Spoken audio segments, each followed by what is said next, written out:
So I started a new book. It's called The Power of Nice. And yesterday I made a video basically sharing with you that I was going to keep myself accountable, and I was also going to share with you little excerpts and little things that came out of the book. That way I can help you understand the power of personal development and maybe gain a lesson or something that will improve your life from what I read. So I'm going to read to you The Power of Nice Principle 1 or 2.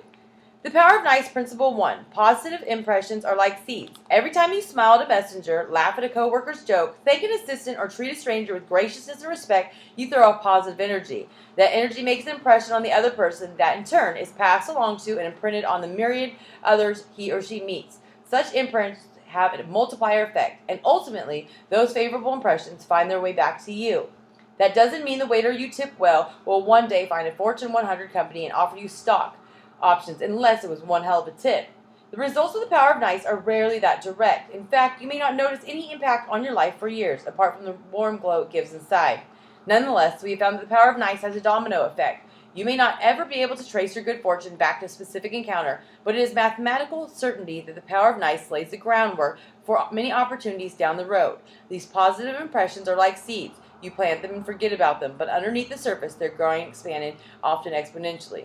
Here's an example of how the power of nice has worked for us. Not long ago, we featured Donald Trump's wife in an Aflac commercial. At the suggestion of the Aflac chairman and the CEO, we gave Mrs. Trump, one of the stars of the commercial, her own trailer and made sure that she was comfortable and had everything she needed. Our team treated her nicely, not because she was married to a famous person, but because we have a policy of being polite and respect to all the talent on our advertising shoots.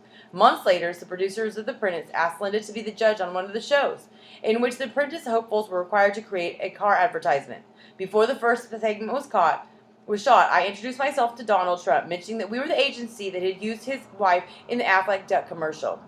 Well, Trump clearly remembered his wife's experience, because right before the shooting started, he leaned over and said, "You were so nice to my wife. Watch how I return the favor."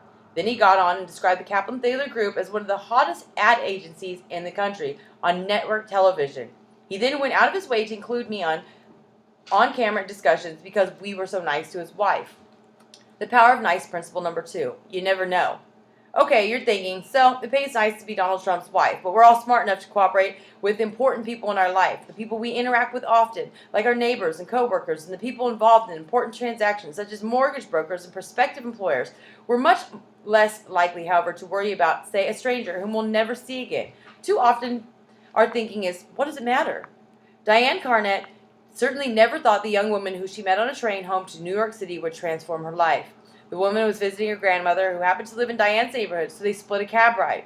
When they arrived at the grandmother's apartment, the woman asked Diane if she would help her carry her bags up to the 5th floor walk-up.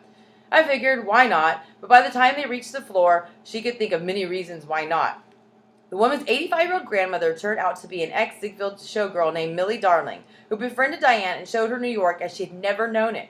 Through the years, I was treated like royalty at her favorite jazz clubs and saloons, says Diane. That would have been more than enough reward for lugging a few bags up several flights of stairs. But it turns out Millie was the mother of Chan Parker, widow of the legendary great jazz Charlie Parker. When Diane was unemployed, Chan invited Diane to live with her in her farmhouse outside of Paris. Diane accepted and told her former employer about her move. They said that since she was moving to Paris anyways, why not set up shop and run a co-venture for them there? Diane remained in Paris for 4 glorious years, spending weekends at Chan Parker's farmhouse, socializing with Chan's fabulous and fascinating visitors, jazz legends, journalists, even Clint Eastwood. I could have let that stranger on the train carry her own bags up and missed it all, said Diane. When we meet strangers on the street, we usually assume that they aren't important for us. Unlike our friend Diane, we often avoid contact with a woman sitting next to us on the train, or maybe even race ahead to beat her to a cab as we exit the station. The thinking is, she's just some woman who has nothing to do with my life. Getting the cab is more important than being nice to her. But how do you know that? This woman could be the sister of your boss, or a real estate agent who knows of some home in your dream neighborhood, or the head of a foundation that could give you fledgling charity the backing it desperately needs. The bottom line is, this woman is important to many people. You have to treat everyone you meet as if they're the most important person in the world, because they are. If not to you, then to someone else. If not today, then perhaps tomorrow. So yesterday I shared that I was not always a nice person. I realized that I was very selfish. That comes a lot to do with the fact of how I was raised. I never really felt like I fit in. I was kind of like the survival of the fittest. I was on my own, and it really bred me to into being a selfish person, and I trusted nobody. I became very bitter and angry, and I really felt like everybody owed me something, and I had this chip on my shoulder. That led to not positive experiences and not to a great social circle. Being a coach helped me realize that there's so many things out there that are more important than myself. I started focusing on other people and helping people, and I started seeing that the things that I'd been through are what really are my driving force. Is that, I don't want anybody to feel alone. I don't want anybody to feel important. I don't want anybody to be stuck in such a negative state because of things that happened to them as a child or early on in life. I want to help people grow. So I used the things that I had encountered and turned it into ways that I could help somebody else. And when I started focusing on other people, I started growing and changing, and I started becoming a better person. I started healing and understanding why I was the way I was and why I was treated the way I was and how it transformed me. And really, it gave me a goal and a guideline of what I wanted to be and what I would tolerate. So I really started to become nice.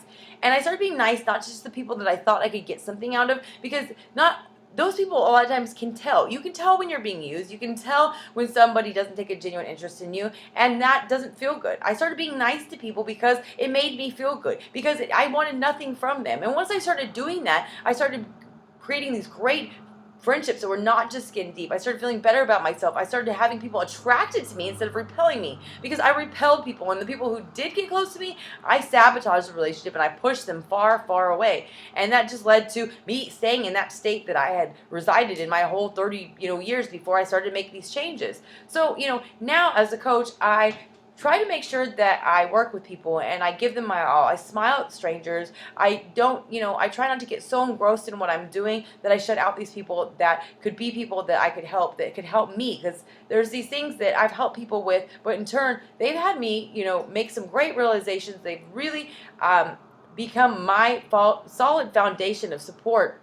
And so, I really encourage all of you is to be genuine and take an interest in other people and be nice, because there's so many people, when you have a bad day, you wake up in a nasty mood and you just transfer it onto everybody you meet, because I guess misery loves company. But at the end of the day, if you're nasty and mean to people, that doesn't make them feel better. It doesn't make you feel better, and it doesn't solve anything. So I really encourage all of you is to take an interest in people. Smile at them. Maybe they won't smile back, but at the end of the day, you know that you did everything you could, and you feel better because you smiled. Because frowning all day and being ugly to people and being nasty and rude doesn't do anything. Because honestly, for me, if I see something on Facebook where people are complaining all the time, or they're frowning, or they don't look inviting, then I don't go to their page. I go to the page of people where I feel good. So people really do want to be happy. If they didn't want to be happy, people wouldn't be blowing money on things that they thought made them feel pretty, made them feel important, made them stay busy. People want to be happy. So it starts with you. If you want to grow and be successful in any business you're in, if you want to, have relationships that flourish and are successful, being nice is a big part of it. Being happy, because people aren't going to go to you if you're unhappy. People aren't going to go to you if they think they're going to get scolded, or they're going to be judged, or that you look down on them. They want to go somewhere where they feel accepted and where they feel loved and where they feel that they're not inconveniencing you and that they are going to be showered with support and acceptance. So make sure that you are treating everybody like they're the most important person in the world. I can name off the people in my head who I go to all the time, because I feel like I am the most important person in the world when they're talking to me. I know I'm not, but they make me feel that way. They make me feel loved. They make me feel important. They make me feel like I have their full attention. They make me feel